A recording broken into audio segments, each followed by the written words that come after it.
Imagine being kicked out of your own home at just 12, and returning 10 years later, not as the child they rejected, but as a successful man with a secret your parents will never forget. The air in the Carrington household had always carried a certain weight, an invisible tension that made even the walls feel like spectators. In that elegant, imposing mansion, every echo of footsteps, every quiet sigh, seemed to be measured, recorded, and judged. It was here, a decade ago, that young Malik Carrington had first learned that home could sometimes be a cage instead of a sanctuary. His parents, figures of wealth and influence in their community, had never truly seen him. Not the shy boy with dreams bigger than his small frame, not the child who carried his heart on his sleeve. To them, he had been a reflection of inconvenience, a shadow of mistakes they refused to acknowledge. It was on a stormy evening, the rain drumming like a relentless metronome against the windows, that Malik's world had been violently upended. A confrontation that should have been a conversation became a verdict. Words like disappointment and shame flew like knives, cutting through the fragile bonds of family. By the end of that night, Malik, barely 12, found himself standing at the threshold of his own house, suitcase in hand, his small shoulders bearing the weight of words too cruel for a child. They had told him he was no longer welcome, that the family's reputation could not tolerate the burden he had become. And just like that, the boy who once laughed freely in sunlit rooms was expelled from the only home he had known. Malik wandered through the world that night with nothing but his small suitcase, his innocence, and the memory of a mother who once held him and a father who once praised him. But it was not the streets that shaped him, nor the cold shadows of abandoned alleyways. It was the woman who had quietly followed him from the first day he was born. The woman his parents had never respected, but whose presence had always been steady. Nanny Celeste. She had been there through scraped knees and broken toys, through whispered bedtime stories and silent prayers. And now, she was there to catch him, to guide him into a world that was indifferent, sometimes cruel, but not without possibility. Celeste took him in, tucked him into her modest home, and nurtured the boy who had been rejected by blood. Her own life had been a story of resilience, of navigating spaces where the odds were stacked, and she imparted these lessons to Malik in ways subtle but enduring. "You are not defined by those who cannot see your worth," she would say, her hands steady as she braided his hair or prepared a simple dinner.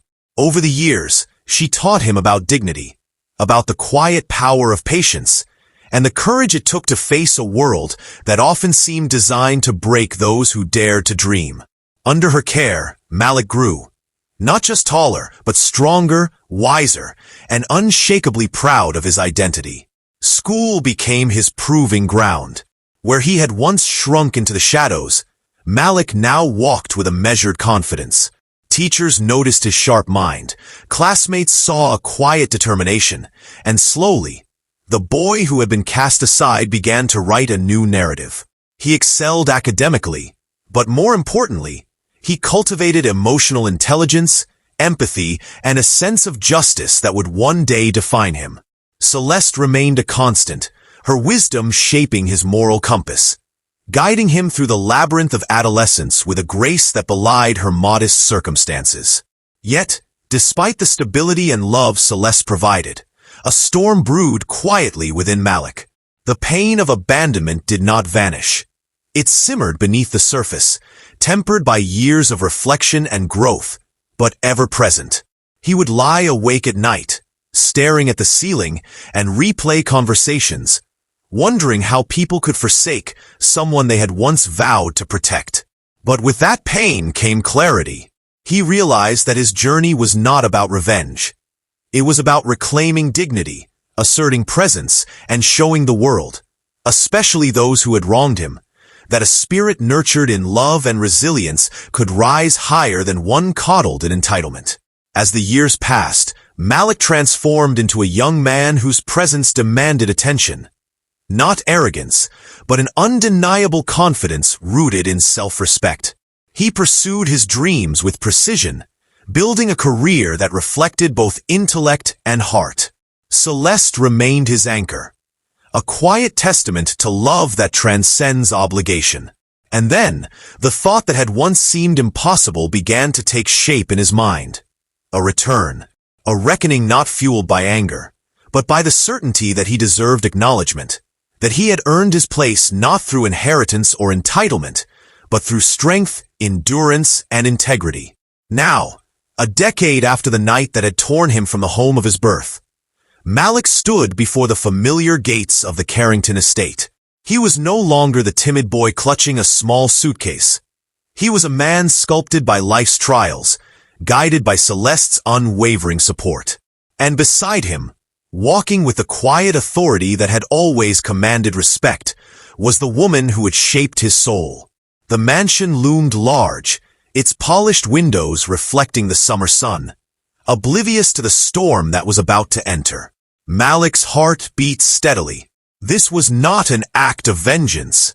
It was a statement of presence, of unyielding dignity, of courage forged in fire. He stepped forward, the gates opening at the touch of his hand as if acknowledging the inevitable. In that moment, the boy who had been cast aside and the man he had become collided in perfect harmony. And as the doors swung open, Malik and Celeste entered the house together, unaware of the shock that awaited, the silent reckoning that would unfold, and the story that would forever redefine what it meant to reclaim one's rightful place.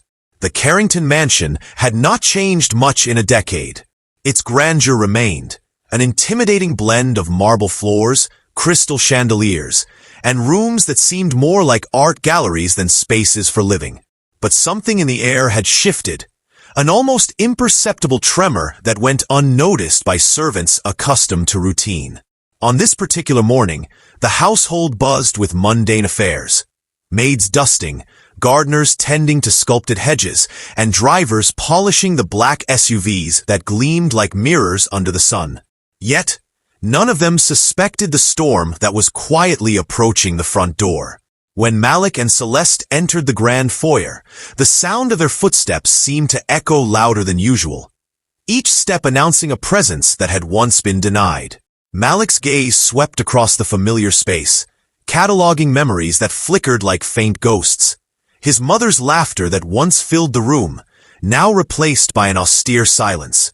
His father's demanding glare, a shadow he had spent years escaping. The boy who had cried in these halls was gone.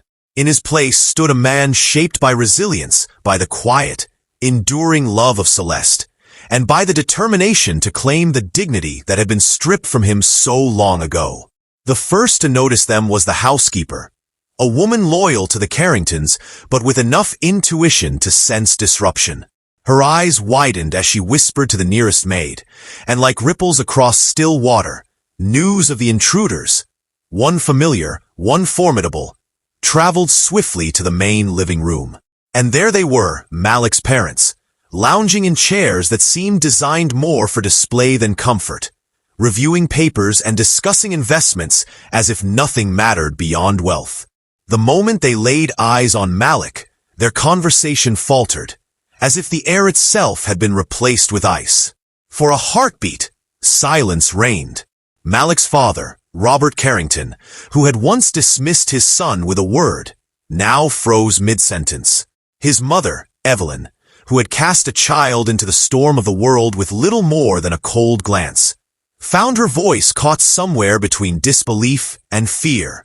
They studied the man before them, noticing the subtle power in his posture, the quiet authority that seemed to radiate from every line of his body. He was no longer the boy they had rejected. He was someone who carried the weight of triumph in his very presence. Celeste, ever composed, walked slightly behind Malik, her calm demeanor amplifying the tension.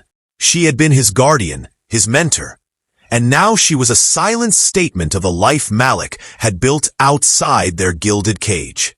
Her eyes, sharp and observant, swept the room, noting the slight quiver in Evelyn's hand, the tightening of Robert's jaw. She knew the past could never be erased, but she also understood the present's power, the ability to confront injustice not with anger alone, but with grace, intelligence, and unshakable dignity. Malik finally broke the silence.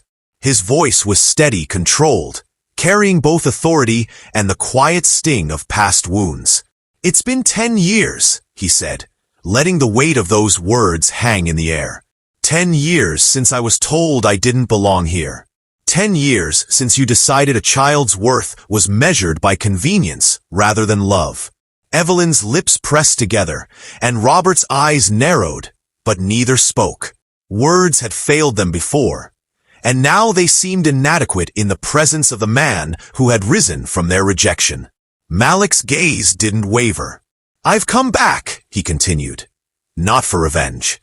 I've come back because the world doesn't get to erase what it once cast aside. And I've brought someone with me who helped me survive, who taught me what dignity truly means." His eyes flicked briefly to Celeste, a silent acknowledgement of the woman who had been his anchor. A murmur ran through the household staff. Whispers of the boy who had been thrown out, now a man who exuded success and quiet power, spread like wildfire. Malik had learned, over years of struggle, that perception could be just as powerful as wealth or influence. And now, he wielded it with precision. What do you want, Malik?" Evelyn finally managed, her voice betraying a tremor she could not control. The question, though simple, hung in the air like a challenge. Malik's response was deliberate, calculated. "I want acknowledgement," he said, "of what I've become despite your rejection. I want you to see that life doesn't bend to cruelty, and that love and respect can flourish even where abandonment once reigned." Robert, usually commanding, shifted uneasily in his chair. "You think walking back in here changes anything? You think this parade of self-righteousness absolves you of the past?" Malik's eyes, sharp and unwavering, met his father's. "No," he said calmly. "It doesn't erase the past, but it does prove that a child who was discarded can grow into a man who commands his own life. And that's the difference between you and me. You measure worth in control. I measure it in courage." The tension in the room had thickened into a near physical force. Servants hovered, uncertain where loyalty should lie, while Celeste remained a silent sentinel, her presence a reminder that Malik had emerged from hardship stronger, wiser, and guided by principles his parents had failed to understand. Every word, every movement, was a calculated step toward a revelation that would soon leave the Carringtons reeling. Malik walked slowly toward the center of the room, pausing to meet his mother's gaze. "I've built my life on love, not fear," he said. "On patience, not privilege. And now, I'm here to offer you a choice. You can continue to live in denial of the harm you caused, or you can witness what your cruelty could not destroy." He straightened, the quiet authority of his posture signaling that the moment for indecision had passed. And then, with a deliberate calm that stunned everyone present, Malik revealed the first element of the shocking truth he had carried back with him for 10 years. A truth that would challenge their assumptions, their pride, and the very foundation of the world they had carefully curated. It was not an act of malice. It was an assertion of presence, dignity, and justice, the kind that could only emerge from a life forged in resilience and tempered by love. As the first revelation hit them, the Carringtons' expressions shifted, disbelief, shock, and a dawning realization that their son, once deemed unworthy, now held a power that they could neither diminish nor ignore. And Celeste, standing slightly behind Malik, gave the slightest nod, a silent acknowledgement that the work of years, of patience and perseverance, was finally coming to fruition. The room seemed to hold its breath. Time itself appeared to pause, as if acknowledging the tension that had been decades in the making. Malik's gaze, calm but unwavering, scanned his parents' faces. He had rehearsed these words countless times, yet now, in their presence, they carried a weight far heavier than preparation could capture. Celeste remained just behind him, a quiet testament to the love and guidance that had carried him from a frightened child to a man unafraid to confront the past. "You remember that night," Malik began, his voice steady. The night I left this house with nothing but a suitcase and broken trust? You told me I was no longer welcome here. That I was a burden. That your image, your reputation, meant more than your own child. He paused, letting the words hang like a cloud over the polished floors. I want you to look at me now and see what rejection cannot destroy. Evelyn's lips trembled. She opened her mouth, then closed it, as though words themselves had failed her. Robert, rigid in his armchair, tried to maintain composure, but the cracks were visible. The flicker of guilt in his eyes, the sudden tension in his shoulders. They were no longer the judges of their own house. The balance of power had shifted, and they sensed it instinctively. Malik took a slow step forward, reaching into the bag he had brought with him. His parents' eyes followed, wide with curiosity, fear, and a flicker of recognition. He pulled out a stack of papers, documents, certificates, awards, and photographs. Each one represented a decade of struggle, perseverance, and triumph. Each one was a silent testimony that a child they had discarded had grown into a man who not only survived but flourished. These are the milestones of my life, Malik said, laying the papers across the marble table.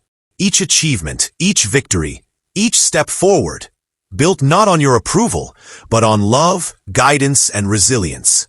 And I brought Celeste with me, because she has been more of a parent to me than either of you ever were. He glanced at her, and she nodded subtly, her eyes soft but strong, her presence a shield and a banner of pride. Robert's jaw tightened, and Evelyn's hand flew to her mouth. They had never expected this. Never imagined that the boy they had so easily dismissed could come back not for money, not for inheritance, but for acknowledgement and justice. The realization cut deeper than any wealth could. Malik continued, his voice rising slightly, filled with the quiet intensity of someone who had endured but refused to be broken. You told me I had no place here. You tried to erase me. But here I stand, fully alive, fully whole, carrying the lessons your rejection could not teach me. I am not here to beg for forgiveness, nor am I here to demand it. I am here to show you that life, even when cruel, can forge something far stronger than the fear or pride that once ruled this house. He turned to Celeste, offering her the center of the room, a place of honor she had always deserved.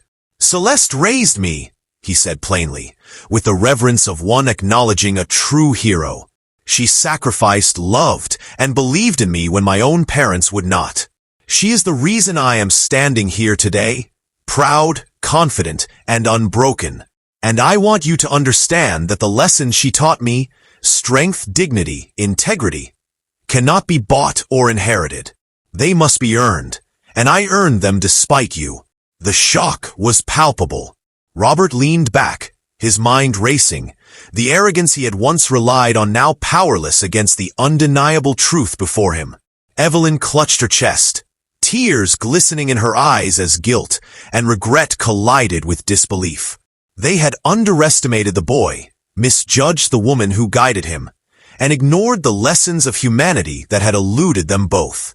And then, Malik delivered the final shock, the revelation that would leave the Carringtons reeling. From his bag, he withdrew a small, ornate box. Its contents were a symbol not of material wealth, but of legacy, endurance, and recognition, a testament to his journey outside the walls of privilege. Inside lay letters, acknowledgments from mentors, photographs of the work he had done in his community, and documents showing scholarships, awards, and charitable initiatives he had led.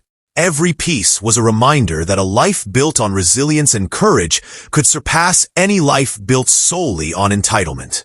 This is what I have done with the life you tried to deny me, Malik said softly, allowing the magnitude of his words to settle in the room. I built something meaningful, impactful, and real. And I am not done. I will continue to rise, to help others, to honor those who nurtured me when blood failed. And now, I am offering you a chance, not for redemption, not for comfort, but to witness the truth of what you lost. Your son is not the boy you discarded. He is a man forged by love, not entitlement. He is a man who chose courage over resentment and dignity over anger. Evelyn's knees buckled slightly, and she sank into a chair, her tears falling freely now. Robert stood rigid, his mind grappling with the enormity of the moment. They had been forced to confront the consequences of their choices, the irrevocable loss of time, and the undeniable proof that Malik had transcended their cruelty. Celeste stepped forward, placing a hand gently on Malik's shoulder. He is a reflection of what love and patience can accomplish, she said, her voice steady but commanding. He is living proof that nurture can triumph over neglect, that dignity can survive rejection. And you will see it every day, whether you choose to accept it or not. The room was silent now, the weight of the confrontation settling like dust after a storm. Malik had not yelled, he had not demanded vengeance, but he had delivered a reckoning far more powerful than any anger or insult could convey. In that silence, the Carringtons understood that the boy they had cast away had returned not to beg or plead, but to assert his place in the world, his place in the very home that had once rejected him. And as Malik and Celeste stood together, the mansion that had once been a prison now bore witness to a new order. One defined not by wealth or appearance, but by strength, resilience, and an unshakable claim to dignity. The shock was complete. The lesson was clear. And the story of a boy abandoned, nurtured, and ultimately triumphant had reached its most powerful crescendo. The air in the Carrington mansion remained heavy, but the weight had shifted. No longer did it hang with the oppressive judgment of old wealth and pride. Instead, it carried the undeniable truth of resilience, of life forged in struggle and tempered with love. Malik stood tall, his presence a testament to the years of perseverance, while Celeste remained a quiet pillar at his side, her calm dignity radiating strength. Robert and Evelyn sat in stunned silence, their eyes tracing the contours of the man before them. Their son, the boy they had rejected, the child they had believed would crumble beneath the cold winds of their disdain. But he had not only survived, he had soared, and in that soaring, he had carried with him the very principles they had failed to instill: courage, compassion, and unwavering integrity. Malik's voice softened, but carried the depth of his convictions. I didn't come here to punish you. I came here to show that life cannot be dictated by fear or pride. You had your chance to nurture me, to teach me love and respect. Instead, you chose convenience and image. But I chose differently. I chose to rise, to create, to honor those who truly believed in me. Evelyn's tears flowed freely now, and she whispered, Malik, we. But her words faltered, swallowed by the weight of her regret. There were no apologies that could fully reconcile a decade of abandonment, no explanations sufficient to undo the hurt inflicted by dismissive words and cold glances. Malik did not wait for their approval, nor did he seek their absolution. He had already reclaimed the most important thing, his own dignity, forged in the crucible of experience and care. Celeste stepped closer, her eyes meeting the Carringtons. He is living proof of what love and guidance can achieve, she said firmly. And I trust that you will see it, whether you choose to acknowledge it or not. His life is his own, shaped by decisions of integrity, not by entitlement or fear. Remember that. Her voice carried both authority and gentle rebuke. And in that moment, the parents realized that the woman they had once disregarded wielded a power far beyond their understanding. Malik moved through the room with deliberate calm, touching objects that had once defined his childhood. He paused before a photograph of his younger self, a silent reminder of vulnerability and innocence. The boy in the picture had been small, fragile, uncertain, a stark contrast to the man who now stood in the same frame of memory. He had come full circle, not to relive pain, but to assert that growth, resilience, and love had triumphed over neglect. You see, Malik said softly, Life is not about how you start, but how you rise after falling. I fell, yes. I was hurt, abandoned, and doubted. But I chose to build a life of meaning, a life that honors those who truly nurtured me. And that choice has made me stronger, prouder, and more capable than anything I could have inherited from you. The room remained silent, but the silence had changed. It was no longer heavy with fear or expectation. It was reflective, contemplative, almost sacred. The parents began to understand that the story they had once tried to write, the story of control and entitlement, was no longer theirs to tell. Malik had authored his own narrative, and it was one of triumph, dignity, and moral courage. Celeste placed a gentle hand on Malik's shoulder, a gesture of affirmation. "You have made it clear," she said, "that strength comes from love and perseverance, not wealth or status. And I am proud, as anyone who has truly cared for him would be, that he has embraced this truth." Malik nodded, his eyes meeting the eyes of his parents one last time. He did not need to speak further. His presence, his achievements, and the unshakable aura of integrity that surrounded him conveyed everything words could not. He had returned not as the boy who had been discarded, but as a man who carried the weight of justice, the elegance of restraint, and the quiet power of resilience. As Malik and Celeste began to leave the room, a new sense of equilibrium settled over the mansion. The parents were left to contemplate their choices, the consequences of neglect, and the remarkable transformation of a child they had once cast aside. There was pain, yes, but also clarity. The recognition that true power, dignity, and influence are earned through character, not birthright. Outside, the sun dipped low over the horizon, bathing the estate in warm golden light. Malik and Celeste walked through the gates with a calm confidence, each step echoing the triumph of perseverance over rejection. Behind them, the mansion stood as a silent witness to the power of resilience, love, and unwavering dignity.